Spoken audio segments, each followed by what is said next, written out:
Welcome, gentle listener. I am Baldermort, your faithful servant, and I wish to introduce you to the factions, forces, and faces of the Warhammer 40k setting. The grim darkness of the far future, where there is no time for peace. There is only time for war. If you wish to see the channel flourish and possibly take on bigger topics and get better resources, then like and subscribe. But also consider joining our Patreon or throwing a one-off tip in the form of a super thanks, if, of course, I have earned your bounty. And today, as I struggle to reach the end of the year, it's been a tough one, we delve into the recent lore drop in White Dwarf 505 concerning the activities of the Order of the Argent Shroud. I hope you enjoy it as much as I did. Not huge, not meaty, but interesting. And so, as usual, to quote, War Zone Chalnath, Sacred Silver, the Order of the Argent Shroud in the Chalnath Expanse. The Order of the Argent Shroud is amongst the most aggressive and direct of the Battle Sisters' Orders Majoris. As a preceptory of their warriors plunges into the roiling cauldron of the Chalnath Expanse, they will need all their swift fury and unshakable faith to survive. The fundamental precept of the Order of the Argent Shroud is, deeds, not words. They are taught that the matriarch, Saint Sylvana, spoke little and instead offered praise to the God Emperor through zeal and martial victories. Following this example, the Battle Sisters of the Argent Shroud value brevity and contemplation and prayer, preferring to spend their time in action. They do not pray to the God Emperor for direct intercession upon their behalf, for they believe it to be more righteous to fight and die in his service than to plead for his aid. Prizing swift action upon the field of battle, the Order of the Argent Shroud makes great use of both jump-pack-equipped shock troops and columns of armoured transports and battle tanks. These assets are combined with forthright strategic dogma, emphasizing rapid and direct action. Sundering armour breakthroughs, massed combat drops by jump-capable warriors, surgical boarding actions by elite formations. All of these are hallmarks of the Order of the Argent Shroud. It is not unusual for entire missions to operate solely as armoured infantry, with every squad riding to battle aboard rhinos, while Seraphim, Zephyrim, and Castigators provide close escort and heavy fire support. So certain of their purpose are the Sisters of the Argent Shroud that they rarely involve themselves in the wider strategic discussions of their allies. Even should they attend Imperial War Councils, they typically stand in silent judgment of proceedings before enacting their own plans, regardless of what may have been decided. The Battle Sisters' unshakable conviction in the God Emperor's guidance is all the approval they need. No lesser imperial authority may gainsay their holy purpose, and those who try, often in increasingly irate and outrageous tones, are ignored. Into the storm. As fighting ground on the Chalnath Expanse, the Tau pushed into the Veronian cluster, focused on the defiant world of Astorgius. The planet's defenders have been brought to their knees, but they refuse to submit. Ragged bands of zealous Imperial warriors fought on, despite increasing Tau dominance. Their handful of astropaths continued to hurl distress calls into the Immaterium, hoping against hope for reinforcements. Where so many others had failed, one particular astropathic sending did escape Astorgius. It was snatched up by wild empiric currents and borne beyond the bounds of the Chalnath Expanse to the worlds of Charnaboria, deep within the eastern fringe. It was this lurid and tattered threnody that drew the fifth preceptory of the Order of the Argent Shroud into the ongoing Chalnath conflict. Charnaboria was a mortuary world. For millennia, the high-ranking dead had been ferried to this ashen orb aboard funeral barks before being laid to rest in its catacombs. It was a grim planet, but it was considered important by the imperial cult. priceless relics were housed within the bone warrens of Chanaboria. The spirits of the sainted dead were said to reside there in eternal worship of the god Emperor. As far back as local history stretched, there had always been a preceptory of the Argent Shroud situated there. Its battle sisters charged with protecting the sanctity of the dead. Since the manifestation of the Great Rift, however, these Adepta Sororitas had battled precious few foes. By some quirk of fate, the Immaterium remained oddly becalmed around Chanaboria. This left the 5th Preceptory isolated in a quiet system, alongside elements of several Imperial Guard regiments, scraps of other Imperial forces who had found sanctuary and a battered flotilla of Imperial Navy warships under Commander Li Wen Batiar. The mortuary priests of Chanaboria believed the battle system's presence brought the Emperor's blessing and kept the darkness at bay. Canoness Preceptor Margarita was not so sure. The inaction of their posting chafed many in the 5th Preceptory, and Marguerite had become concerned that they had fallen into a subtle trap, wherein apparent duty to the dead kept them from the more pressing needs of the living. When the distress call from Astorgias reached Chanaboria, Margarita believed it was a summons from the god Emperor. Invigorated, she gave thanks to him for tearing away the unclean shroud that had kept her deaf and blind. She ordered the martial strength of her preceptory, along with the lion's share of her imperial forces scattered throughout the system, to begin what she named the Astorgian Crusade. Sailing aboard Commodore Batiar's 4 most powerful warships, each with a fortified invasion cathedrum clamped to its hull or sequestered within voluminous holds, the combined forces plunged into the warp with a vow to reinforce the defense of Astorgias. With the commandery of battle sisters assigned to each invasion cathedrum and the navy cruisers packed with Astra Militarum soldiery and other assorted imperial warriors, Chanaboria was left with scant defense. The pleas of the mortuary priest fell on deaf ears, however. Canoness Preceptor Marguerite had made her decision. The 5th Preceptory would join the war in the Chalnath Expanse. The road was not an easy one. Any hopes that the battle sisters' piety would protect them in the warp were swiftly provided hollow. The Imperium closed in violently upon the Astorgian crusade. Many believed those same fell powers that sought to trap them on Chanaboria now reacted furiously to cut off their escape. Though the 4 warships sought to follow the once stable Mendicanthus warp route, they were soon scattered and savaged by raging immaterial tides.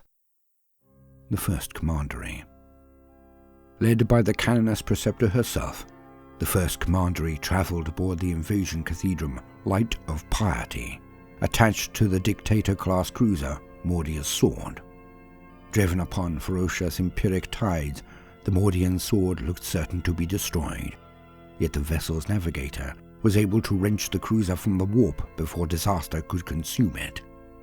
Battered and thrown off course, the Mordia's sword emerged in the Zindeo belt close to the fringes of the Zorfash system. The shipmaster of the Mordia's sword, Captain Ulis, had his ship limp into the system proper in the hopes of repair. Though Canoness Preceptor Marguerite resented the delay, it was clear no amount of zeal or faith would carry their vessels through another warp jump in search of Astorgias. Unable to contact the other vessels of their fleet, Marguerite and Ulis were forced to assume they alone had survived. Where Ulis saw grim losses, the Canoness Preceptor perceived a holy test set by the god Emperor. Perhaps this was punishment for the 5th Preceptory's long inaction. Maybe it was a trial of worthiness. Whatever the truth, Marguerite vowed she would not be found wanting. She was grimly delighted when, upon sailing deeper into the Vorash system, the Mordia's sword detected Vox proclamations beaming from the hive world of Lagask. These cycling announcements celebrated the overthrow of the imperial oppressors by the cult of the Neon Worm. They called out to the Star Children to visit their blessings upon Lagask, and to aid the faithful in the final overthrow of their neighbouring agri-world of Seprara and the Forge Moon of Ericlear. These were the words of gene-stealer cult heretics and they were all the call to battle Marguerite required. With their augurs detecting signs of ongoing conflict on all three worlds, Marguerite had a choice. Her forces were few when set against the scale of planet-wide conflicts, yet they were elite and mobile enough that, if committed to the right battle, they could turn the tide in the Loyalist favour. In the end, she allowed the example of her order's matriarch to guide her. The heretical transmissions were beaming out from the hive of Argusta on Lagask.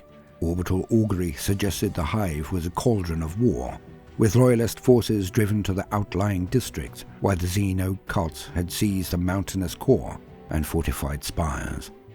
It was from these spires that the propaganda rolled in poisonous waves. Marguerite vowed she and her battle sisters, aided by those other imperial forces who had accompanied them this far, would fall upon the spires of Augusta and silence the heretics. Truly, deeds would prove greater than words, and in muzzling the foe's propaganda, the First Commandery would strike a blow against enemy morale. The Mordian sword rumbled into low orbit mere hours after Marguerite made her vow. Thrusters roaring, crenellated hull wreathed in dancing flames, the light of piety commenced a full combat drop directly onto Augusta. The battle to silence the cult of the Neon Worm had begun. The Third Company. The warriors of the Third Company were hurled from the warp in the midst of the NUR system. Sundered by uncontrolled real space translation, their invasion cathedral, Martyr's Song, was fatally damaged. The calamity forced Canoness Commander Georgiana and her battle sisters to abandon the vessel and transfer in haste to their cruiser, the redoubtable Mars-class brawler Pugnacious. Barely had the fatally damaged Martyr's Song been decoupled and the Pugnacious withdrawn to a safe distance, than fresh danger loomed. The wily Commander Veilstrike headed the Tau forces attempting to wrest the NUR system from the Imperium, and his cunningly distributed Corvatra void ships could hardly fail to detect the spectacular energy bloom as the invasion cathedral's plasma generators detonated in a final shout of wrath. Damaged, alone, and with Tau warships closing in, the Pugnacious made a run for the nearby world of Petrichorum. Its shipmaster, Captain Javelor, succeeded in rendezvousing with the squadrons of Imperial warships attempting to blockade Petrichorum. Believing that they had been shepherded to this place by the hand of the Emperor and unwilling to remain helpless passengers any longer, Canoness Georgiana and her surviving warriors joined the fight for the world below. The Third Commandery had traditionally fought as a mechanized force, but it had lost all its armored assets in the destruction of the Martyr's Song. Adapting to this challenge, Canoness Georgiana combined her forces with the companies of the 67th Cadian Heavy Infantry and 15th Oscide Skirmishers, who had accompanied them from Charnaboria, then deployed them all via the Pugnacious's complement of heavy troop transports. They would serve as airborne response forces, she decreed, lending aid to the ongoing defense of Petrichorum's southernmost hive, Smelt. In this way, the Battle Sisters and their allies were able to strike fast and hard against advancing Tau forces, driving the Xenos back into the forested canyons beyond the highest fringes before taking to the air again. Though Georgiana ignored repeated calls to coordinate with the wider Imperial defense forces in and around Smelt, the Loyalists were spread too thin to turn down such reinforcements. Thus, Canoness Georgiana and her forces continued to fight in Smelt's defense. The Fourth Commandery. When the Fourth Commandery's forces emerged from the warp on the fringes of the Ryatov system, their augurs and vox sweeps painted a dismaying picture. Of the system's 5 sparsely populated Imperial worlds, 3, Cyclaeus, Derechor, and Saphrasil, had been overthrown by heretic cults enthralled to the Word-bearers. Several huge and baroque vessels of that infernal legion prowled the void within the system, while further chaos forces assailed the 2 surviving Loyalist worlds of Torana and St. Duzdav. Worse, to the mind of Canoness Commander Nyla, was that the scant Imperial defenders of Torona and St. Gustav only endured thanks to the help of kin mercenaries who outnumbered the humans considerably.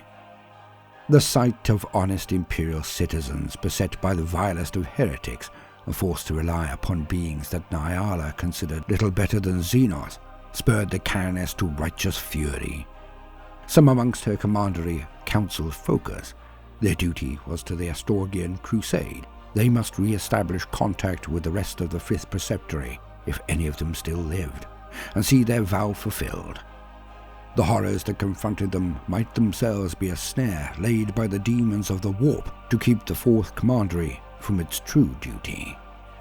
Canoness Nyala had all who gave this warning consigned to the Repentia for impious faint-heartedness. She then held a swift war council with Commander Li Wen Batia, whose own flagship, Griffin Rampant, still bore her invasion cathedrum, Eternal Pyre. Both agreed their first and most important target must be the Word-Bearer's warships.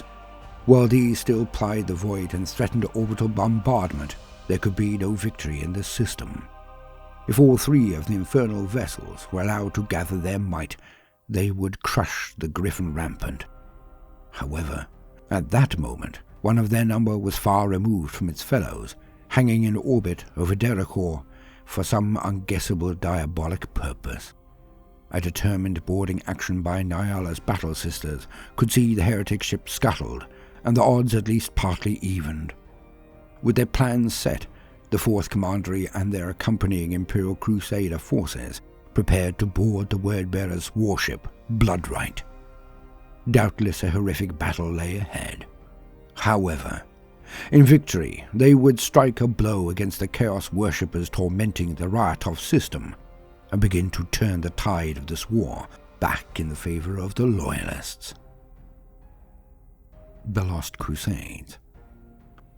When the tides of the warp crashed in upon the Astorgian crusade, they struck the cruiser Valiant Defiance hardest of all.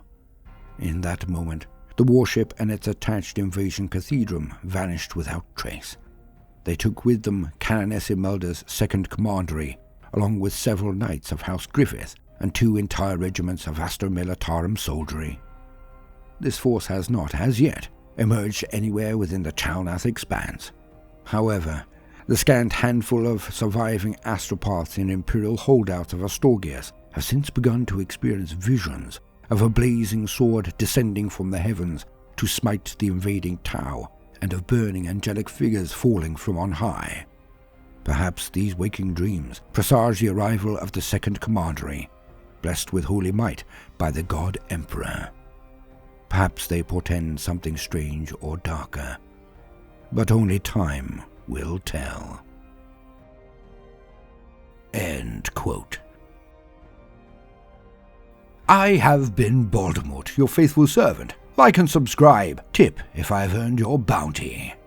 But most important of all, no matter what you do today, do try to make some time for fun. Toodaloo.